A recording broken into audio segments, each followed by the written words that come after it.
Hello and welcome to another video. In this one, we're going to be talking about Elemental and giving a review and thoughts on the movie overall. I would love to have you join me in the comments down below, so don't forget to share what your thoughts are on the movie, what you liked, what you didn't like, that kind of thing. And let's get ready to jump in.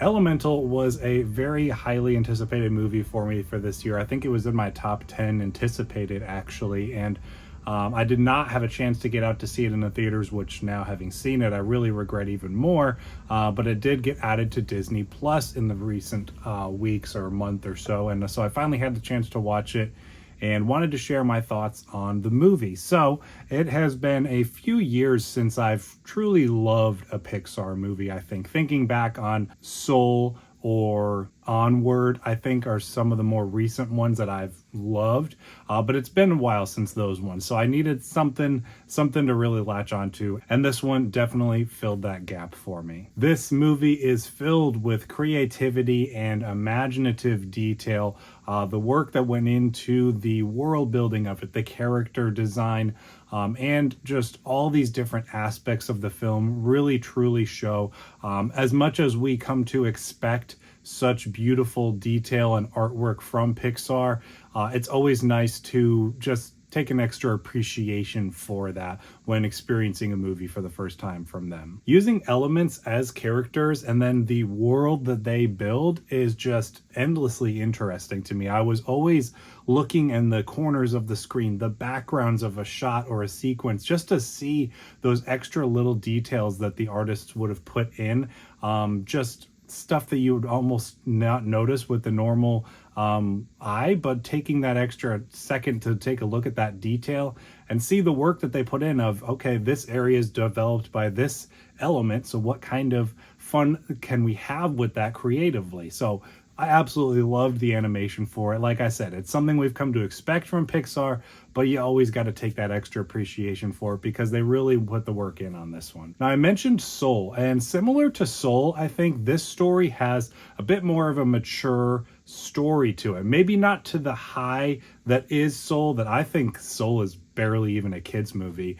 This movie, I think, can pass as a kid's movie and adult's movie, which Pixar always brilliantly blends those two together and intermixes them. But I think this one, for what it is, does have a pretty mature story. I think the one that really I was really able to empathize with the characters and what they were experiencing, and just that journey that they were on. So I really respect when Pixar not only does something that works well for adults and children, but can even lean a little bit more into that mature story level and the emotions that they're experiencing, the seasons of life that those characters are going through.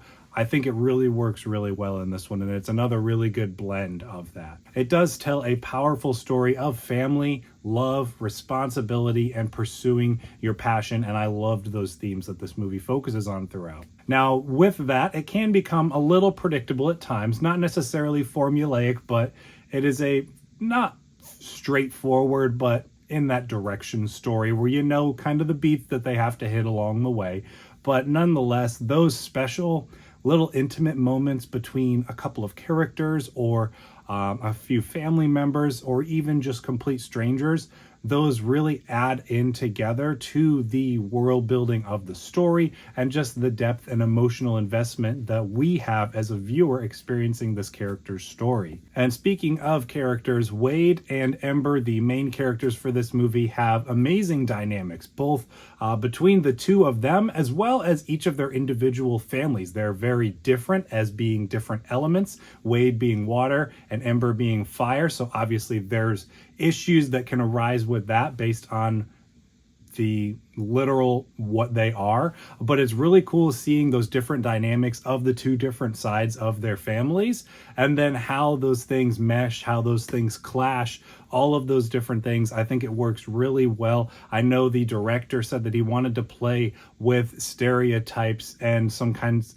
of racism and stuff that he experienced in his own life growing up. And so I think that was really well implemented into this story and the world and the characters as well, and those different prejudices that he experienced as an immigrant family. And while Wade and Ember's romantic relationship is the very heart of this movie, I was just as moved by Ember and her family's journey as well. Wade's family is there, but the arc is more between Ember and Wade, and Ember and her family, and even Wade a bit in with that too. So I think all of that dynamic works really well and is really effective throughout the story. Ember trying to find ways to pursue some passions that she has, make a life for herself, while at the same time, not necessarily, in some ways she feels an obligation to her family, but it is out of love and out of care for her family that she wants to do right by them as well and be a responsible and honorable daughter. And it's really inspiring to see a character that doesn't just want to move forward,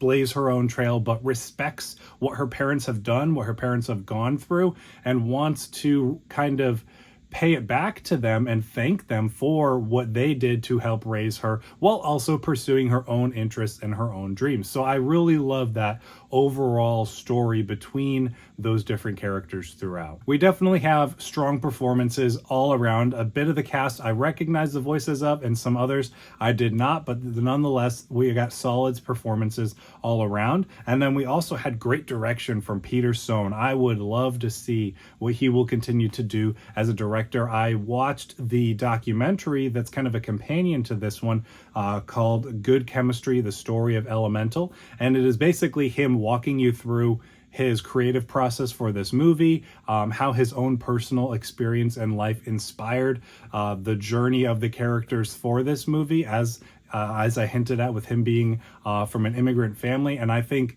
all of that just interlaced so well. You can tell he's so passionate about the film, and getting to see that aspect and that perspective through the documentary was really eye-opening for a movie that I already loved on its own merit, but really enhanced the movie further. So not only do I recommend Elemental, but I also recommend that Good Chemistry documentary where he walks you through this film. And before I give my rating, I do want to give due credit to the music as well. I thought the music was absolutely beautiful for this movie. I loved the soundtrack. I've listened to it a number of times since seeing the movie now. It's a really good blend of traditional songs with, vocals and pop music type thing, as well as that score. And that was done by Thomas Newman. I'm a big fan of Thomas Newman's work, and I think any movie that can blend that kind of stuff together seamlessly, almost where you don't really notice a difference, it absolutely works, and I think you got to pay credit for that. So that is what I thought of the movie Elemental. I gave the movie a 4.5 out of 5